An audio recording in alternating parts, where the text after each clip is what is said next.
Welcome to Design Recipes, everyone. I'm Kathy Hobbs. If real estate, interior design, and exotic travel is what you're looking for, you have come to the right place. Here's what we have on today's show. A truly one-of-a-kind residence in the middle of the city, full of designer touches, especially the type we love to share in Design Recipes. Natalie Baghdadi of Brahma, New York at Keller Williams NYC gives us a tour. Plus, our Brooklyn real estate expert Donald Brennan takes us to the Brooklyn Navy Yard and Rooftop Reds, the first commercially viable rooftop vineyard in the world, right in Brooklyn. And last but certainly not least, we simply love sharing our design ideas and designer tips. On this episode, we share some of our top tips ever, and it all starts right now. We begin with what, quite frankly, is one of the most spectacular residences I've ever seen. 6,300 square feet, impeccably designed, right in the heart of Tribeca. Hi, I'm Natalie Baghdadi with Brooklyn, New York at Keller Williams NYC. Hi, Natalie. Hi, Kathy. Welcome to 101 Warren Street. This is residence 3210. It's enormous. We better get started. Yeah. Natalie, I'm so high up that this has to be the penthouse. Yes, it is one of the several penthouses in the building, and it's actually the largest unit in the building. It's a duplex. It encompasses the 32nd and 33rd floor. It's approximately 6,300 square feet with almost 2,500 square foot of outdoor space. Wow. Yes, so we have a total of 7 bedrooms and 7 bathrooms. Well, it sounds like I'm going to be here a while, so I'm ready for this tour. Let's go for it. So this is the dining room? Yeah, so this dining room is actually intended to seat up to 20 guests comfortably, which is really lovely and spacious. Love it. Yes, and you also have really gorgeous millwork, and you have a bar with a wine rack. The entire home was actually designed by interior designer Richard Michon, who is very well renowned. I know the name. So Kathy, we are here in the Eden kitchen. It is a very expansive layout. You have cabinetry throughout for great storage, as well as beautiful Sub-Zero appliances and Miele appliances. What do we have here? So we actually have a Miele built-in fryer, nice, as well as a teppanyaki and a electric stovetop.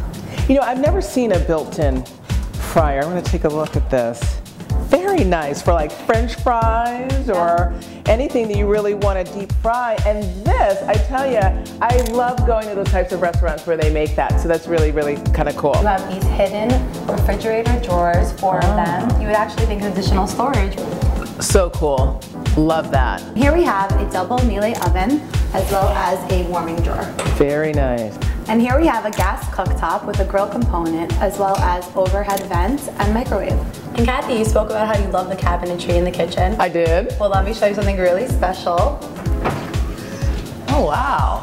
Oh my goodness, that's really cool. Motorized cabinetry. That's a first. I have never seen that before. Yeah, it's really great, and it just closes with the press of a button. Huh.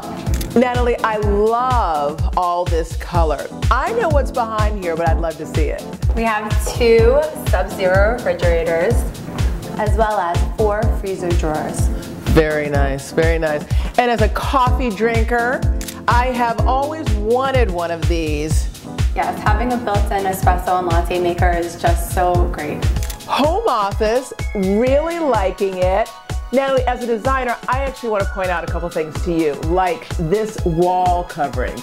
Gorgeous. I mean, just this whole textile, reptile feel. Love it. Great touch. And then these leather paneled walls, it makes the room feel so warm and cozy. To me, this room could be so many things. It's true. This is actually can be a 7th bedroom or a perfect guest room on the first level of the home. So here we are in the conclusion of the first level. We are in the 2nd living room / family room. And I also really love this wall feature. I mean, this is absolutely interesting. And as a designer, I know these are custom wall panels. Yes, they are. Again, Richard Michon, right? Yes. I made it up the staircase, and this is some staircase. It really is. You have this custom wood spiral staircase, and not to mention this gorgeous limestone wall, which starts at the entry foyer of the first level and goes all the way up to the ceiling of the 2nd level. So here we are in the 2nd level of the home in one of the first of many bedrooms that I'm going to show you today. What I love and can appreciate is this built-in. Yes, this room is actually connected adjacently with built-in closets on either side. This actual closet can be removed to create one large bedroom if needed. Love that. So on the other side, there's another closet dividing the space. Correct. Very cool. Yes. And I'm also noticing a ensuite bathroom. Yes, it is a great feature to have in this room.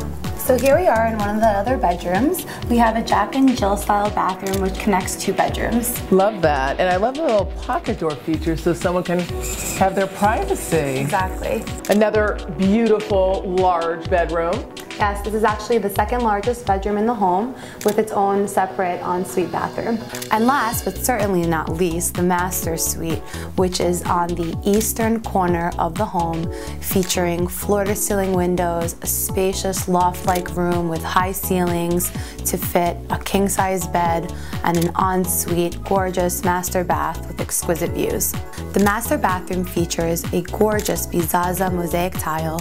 You have a Duravit freestanding oval soaking tub, as well as a separate stall shower. You have 2 separate walk-in, custom-built, gorgeous closets. There's a feature here I'd like to show you in the hallway as well. You have these custom built-in closets, so no space is unused in the home, which is great for storage. Very nice and very smart use of space. Definitely. This view is absolutely spectacular. We have the Hudson River, we have this gorgeous view of downtown, and this outdoor space is absolutely to die for. Yes, it's like one of the largest I've ever seen in Manhattan. Natalie, I am seldom overwhelmed, but this property has absolutely exceeded my expectations. It is simply amazing. Yes, we are located in the heart of Tribeca. You have world-class dining, shopping, convenience, everything that you're looking for, and impeccable views throughout the home. I mean, these views are truly amazing. It's very unique, one of a kind. The square footage is immense, and it's just something that you can't find every day at all. Coming up, we travel to a vineyard, but you won't need to bring your passport, as our Brooklyn expert Donald Brennan takes us to the Brooklyn Navy Yard and Rooftop Reds. Next.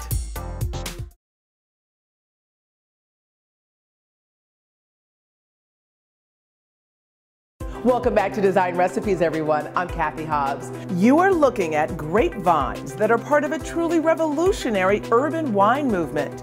This is the vineyard for Rooftop Reds, the first commercially viable rooftop vineyard in the world. And its founder is talking to our Brooklyn expert, Donald Brennan. Donald, we'd love a tour. This is the Brooklyn Navy Yard, a 300-acre industrial park on the Brooklyn waterfront. Once an active shipyard, it is now home to established companies and business startups looking to make their mark. One such business is Rooftop Reds, said to be the first commercial rooftop vineyard in the world. The Brooklyn Navy Yard sits along the storied Brooklyn waterfront. Owned by the City of New York, it closed in 1966, only to reopen roughly 10 years later as an industrial park. The Navy Yard struggled for decades until recent years, when under the watchful and creative eye of a non-profit organization known as the Brooklyn Navy Yard Development Corporation, the Brooklyn Navy Yard became a beacon for entrepreneurs, lured by space to grow and affordable rents. Devin Showmaker represents the ideal entrepreneur the Navy Yard wants to attract. A visionary setting out to do the unconventional, launch a vineyard in the sky on a rooftop in the midst of the Navy Yard. So this is how we get up to the Rooftop Vineyard. Cool entrance, love it. Welcome to the rooftop. These are custom urban planners that my team and I designed. We have 42 on the rooftop here, which holds about 168 vines. We have all 5 traditional Bordeaux red varietals planted here on the rooftop. When we came up here about 2.5 years ago and saw this site, I just instantly knew that I wanted to be here.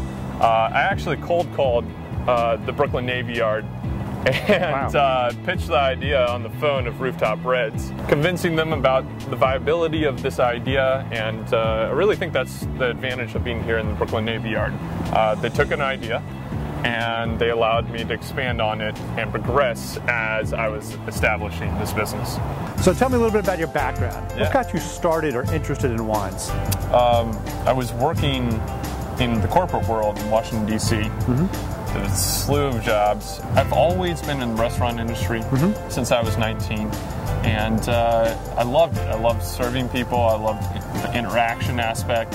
I worked at a wine bar in Arlington, Virginia. Right. And about 2 years into that, I worked there about 2-3 times a week, doing the 9 to 5, going to work afterwards. Sure. I loved the wine bar job, hated my corporate work.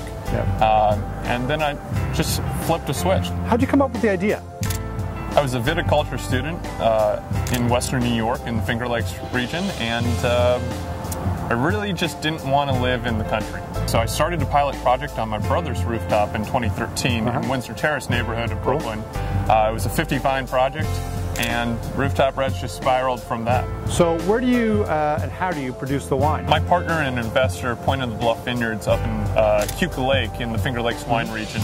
We have 26 acres of vine in our production facility up there. Rooftop Reds. How did you come up with the name? And does that mean you're only going to be producing red wine? No, it does not.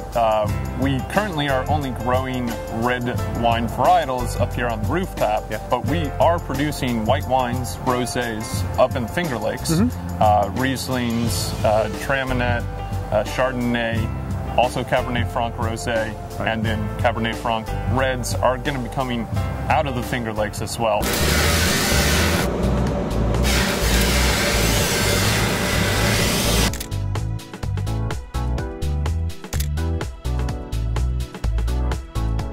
As you can hear, I have a crew here today, and they're actually excavating this space to be our future retail and tasting room for the Rooftop Vineyard. We're actually going to blow out a big horizontal window right here, so while you're in the tasting room, you can look out over the vineyard, have a little indoor space to, you know, get away from the winds, or in the winter months, capture a little bit of that business. Yeah, keeping you going year round. Sounds like a good idea. When do you think you'll be able to produce your first harvest? Any fear about that? Anxiety, excitement? No fear, no anxiety, just excitement. Next year, actually. So about this time, well, October of 2016, we'll be harvesting our first minor crop, and then going into the 4th and 5th year will be our full crop, and you know, this rooftop will be at its peak. So you have some creative ideas here for marketing. Can you tell us a little bit about what's on the calendar for early next year? In 2016, spring, summer, we're going to open this place up to the public for hammock happy hours. We have about 4 to 5 hammocks up here that you can actually go on our website and rent out. We're also going to do sunset yoga sessions up here. We're also going to have a movie night where people can come up here. We'll set up a projector and have a little pizza and wine. What's your long-term goal, your vision for Rooftop Reds? It's to take this concept, this idea of rooftop urban vineyards, and expand it here in the Brooklyn Navy Yard, expand it throughout the boroughs in New York City, and then take this idea and bring it to other urban markets in the U.S. and then also international. We had an individual come from Osaka, Japan this October to see the Rooftop Vineyard, and he actually started his own rooftop vineyard based on Rooftop Reds. Rooftop Reds is an example of a type of urban farming movement evident across the country. And in a city with literally thousands of rooftops, Rooftop Reds may have found fertile ground here in Brooklyn. I'm Donald Brennan of Brennan Real Estate. Back to you, Kathy. Up next, grab a pen and a pad as we share our top fine design recipes tips ever. Coming up. Welcome back to Design Recipes, everyone. I'm interior designer Kathy Hobbs. The whole philosophy behind Design Recipes is to share with our viewers and fans easily understandable design tips that you can incorporate into your own home. I believe that design should be approachable, which is why on this episode, I'm sharing some of my top design recipe tips ever. So let's begin with Design Recipes top tip number 5, making a bold statement with color in your kitchen. These days, nothing about your kitchen has to be traditional. From materials like lacquer, glass, metal, and of course wood, customizing your kitchen can extend to your cabinetry and beyond. If you like color, many companies will even allow you to pick your own color palette from thousands of choices. And And my number 4 top design recipes tip, using stone in unexpected places. For example, in this townhouse, white onyx is used on a fireplace surround, then repeated as the countertop on a built-in buffet, and again in an area used as a wet bar. Moving into the bathrooms, why not use stone as an accent feature? Using a contrasting or unique stone, maybe even involving a little color on a single wall in a bathroom or elsewhere in the home, which can really help to add a nice decorative touch. Design Recipes top tip number 3, working with light. Light can significantly impact a space, especially as it relates to color at different times of the day. When painting, be sure to test your wall color on various walls throughout a space and view the wall color at various times of the day to see how sunlight and shade affect it. A color you like at night, you may not like during the day. A good rule of thumb, try to never paint at night. Design Recipes top tip number 2, the art of the accent wall. Don't be afraid to go for it when it comes to the color of your accent wall, and be sure to continue the color from your accent wall into other parts of your room, using accents such as toss pillows, rugs, or artwork. And at number 1 of my top favorite Design Recipes tips, using different materials for cabinetry, including in a kitchen. For example, in this modern kitchen, we have lacquer cabinetry on the top and wood cabinetry on the bottom. What this does is help to create a more interesting and modern look. And don't be afraid to choose different colors. For example, we have gray lacquer cabinetry on the top and brown wood cabinetry on the bottom. Also think of contrast such as light and dark, black and white. Mixing materials in a kitchen can be not only interesting but also modern at the same time.